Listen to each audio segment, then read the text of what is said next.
কেমন আছো তোমরা সবাই? আশা করি খুব ভালো আছো, সুস্থ থেকো, মাথা ঠান্ডা রাখো। আর ইতিমধ্যে যেগুলো তোমাদের পড়া হয়ে গিয়েছে বা তৈরি করে ফেলেছো, সেইগুলোই বারবার ধরে অনুশীলন করো। আমার মনে হয় যে নতুন করে আবার কিছু দেখতে গেলে বা তৈরি করতে গেলে খুব বেশি ভালো মনে থাকে না।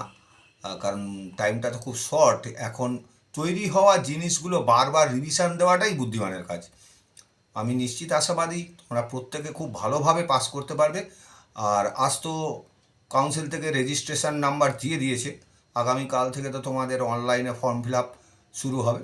প্রত্যেকে ঠান্ডা মাথায় ভালো করে ফর্ম ফিল আপ করো। আর আজ যে ভিডিওটা করতে চলেছি সেটা মূলত ইংলিশ কমিউনিকেশান ইংলিশ সাবজেক্ট, যেটা ফার্স্ট ইয়ার ফার্স্ট সেমিস্টারে, সেই সাবজেক্ট সম্বন্ধে একটা টাইপিক্যাল সাজেশান বলতে পারো, একটা গাইডলাইন দেওয়ার চেষ্টা করছি। এখানে দেখো 1 থেকে 10 অবধি যে কোশ্চেনগুলো আছে না, 1 থেকে 10 অবধি কোশ্চেন, এগুলো অনেকটা সেই টেক্সট বেসড কোশ্চেন টাইপের। এটা টেক্সট নয়, আমি ধরে নিচ্ছি এটা গ্রুপ এ। সাপোজ থাকে না নিচু ক্লাসে যে গ্রুপে টেক্সচুয়াল কোয়েশ্চেন, গ্রুপ বিতে থাকে আনসিন, গ্রুপ সিতে গ্রামার রাইটিং স্কিল, এরকম থাকে না ভাগ। আমি সেই সেন্সে বললাম আর কি 1 থেকে 10 এই কোশ্চেনগুলো সাজেস্টিভ কোয়েশ্চেন্স এবং মোস্ট ইম্পর্ট্যান্ট কোয়েশ্চেন্স, যেগুলো গ্রুপ এ হিসেবে তোমরা ধরে নিতে পারো এই 10টা কোশ্চেন্স।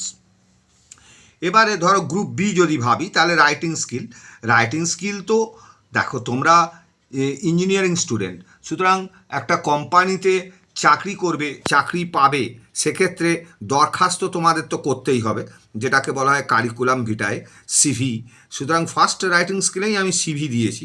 তারপরে বিভিন্ন দরখাস্ত ধর্মী চিঠি, এই ধরনের বেশ কিছু সেট করে দিয়েছি। প্রবলেমেটিক লেটার, যেমন ধরো তুমি কোনো একটা পৌর শহরে থাকো, সেখানকার কাউন্সিলর তুমি, সেখানকার যে চেয়ারম্যান আছে বা মেয়রকে তুমি একটা রিপোর্ট জমা দিচ্ছ উইথ কভার লেটার, যে তোমার এলাকায় ধরো রাস্তাঘাটের বেহাল অবস্থা বা স্ট্রিট লাইট নেই, সেগুলো একটা অসুবিধা হচ্ছে সাধারণ জনসাধারণের।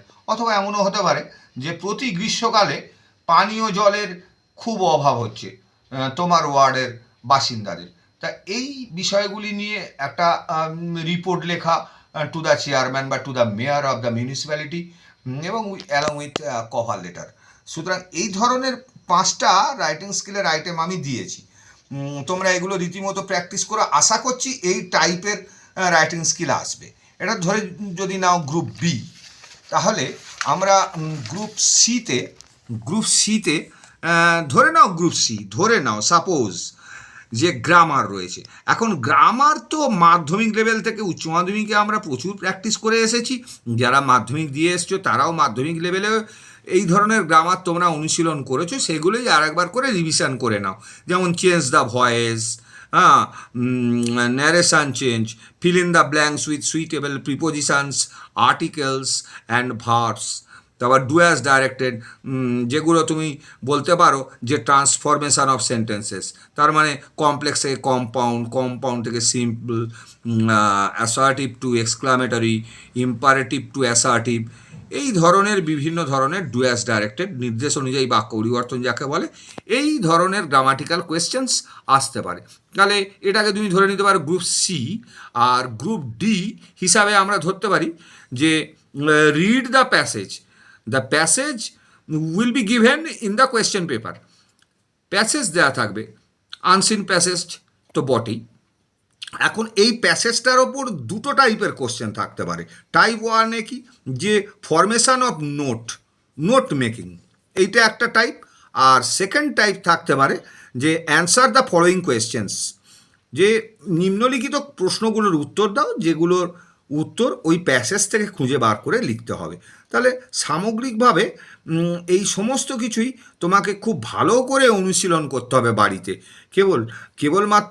কেবলমাত্র ওই প্রথম গ্রুপে যেটা 1 থেকে 10টা কোশ্চেন একটু টুকটাক মুখস্থ রাখতে পারো, কিন্তু বাকিগুলো একটু যদি অনুশীলন করো, রাইটিং স্কিল 2-3-4টে লিখে প্র্যাকটিস করলে, গ্রামারগুলো লিখে প্র্যাকটিস করলে, আনসিন প্যাসেজ 8-10টা একটু প্র্যাকটিস করলে, আনসিন প্যাসেজ থেকে নোট ফরমেশন বা answer the following questions type, তাহলে আমার মনে হয় অনেক উপকৃত হবে তোমরা, এবং ইংরেজিতে তোমরা ডেফিনেটলি পাস করবে, সব সাবজেক্টেই পাস করবে।